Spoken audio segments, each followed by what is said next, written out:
कोणतं आहे तुमचं? काजळ बोरी. काजट बोरी का? हा. तुम्ही लय लांबून आल्या आणि इतके खुश वाटले ना. सगळ्यात आधी तर तुम्ही माझ्या दुकानाला आलात त्याचबद्दल धन्यवाद. म्हणजे एक लेडीज आली आणि इतक्या आनंदाने रिझल्ट सांगते ना, मला खरंच आज गर्व वाटला, म्हणजे मस्त वाटलं.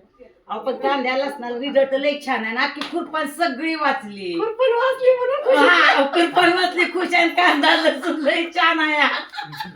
त्या मला म्हटलं मॅडम एकदम छान, म्हणजे छान आहे बरं का. कांद्यावर वगैरे काही नाही, इतका कांदा मस्त आहे की पहिल्यांदाच मी कांदा केला आणि पहिल्यांदाच नेऊन औषधं मारली. कसला खुरपाणीचा त्रास नाही, काय नाही. त्याच्यामुळे आता परत ही काय डरम ही औषधाची न्यायला आली आहे. तुमच्या मिस्टरांनी पहिलं औषध नेलेलं होतं, हा. रिझल्ट एकदम समाधानकारक वाटले हो, ना? एकदम समाधानकारक. दुसऱ्यांदा तुम्ही बी आल्या. हा, म्हणलं चला तुम्ही निघालाय मी बी येते, कारण मला खुश वाटलं. मला मॅडमची गाडी घ्यायची, मला यायचंय.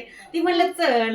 ओके ओके, धन्यवाद. तुमच्या दोघांचा पण धन्यवाद. म्हणजे इतक्या लांबून डबल आला तुम्ही आणि येऊन खुशीने रिझल्ट सांगितला. हा, लय छान आहे मस्त कांदा. आणि वाटलं. लसूण त्याच्यावर लय जबरदस्त छान आहे. रिझल्ट बी लय छान आहे. आता